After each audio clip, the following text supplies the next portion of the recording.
Welcome, Jim Kinberg here. I'm cooking for Ellsworth Cooperative Creamery today, and we're gonna have some fun with some pizzas and some great cheeses. And we're gonna put a little twist on this pizza. What I've done ahead of time, I've taken a little bit of salsa verde, I've reduced it down with a little bit of heavy cream, and then I'm gonna take this ghost pepper cheese, and I'm just gonna kind of crumble that right into the sauce. Melt that, kind of tighten it up, and that's gonna be the base for our pizza. And this cheese does not disappoint. So we're gonna put that back in the heat, just kind of let that cheese melt and soften. So we're gonna get our crust ready now. We've kind of stretched it out, formed it.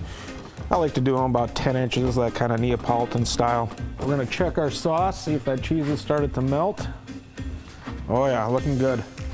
The cheese is just starting to melt into the sauce. You can see it just getting a little stringy there. That's exactly what we're looking for. We're just gonna put that on top. And you can be kind of generous with this. We got some Southwest inspiration going into some great Midwest ingredients. This is the chorizo sausage, another spicy, full-flavored ingredient. Got some shredded chicken. We'll just place a few of those pieces on there. Next, we have some fingerling potatoes, which I roasted off ahead of time. Last but not least, we've got those great Ellsworth Cooperative cheese curd crumbles. This is such a great alternative to traditional mozzarella cheese. A little word of advice too, these do have a good amount of salt in them, so typically what I like to do with the other ingredients that I'm incorporating into these recipes is I hold back on the salt just a little bit, because this really has the potential, the opportunity to pull those flavors out of those other ingredients, those natural flavors, and really make them sing. So don't oversalt the other ingredients. That cheese, let it do its job. It works wonders. We are ready to go right into the oven with this. Got our pizza oven at about 600 degrees.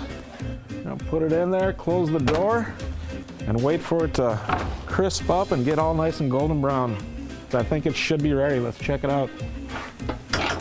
Oh yeah, looks great. So you notice I got those edges nice and dark, almost a little char on there. And I'm just gonna drizzle a little bit of olive oil around that. Just a little bit of green onion to garnish that. And we have a wonderful Southwest-inspired pizza utilizing Midwestern ingredients, compliments of Ellsworth Cooperative Creamery.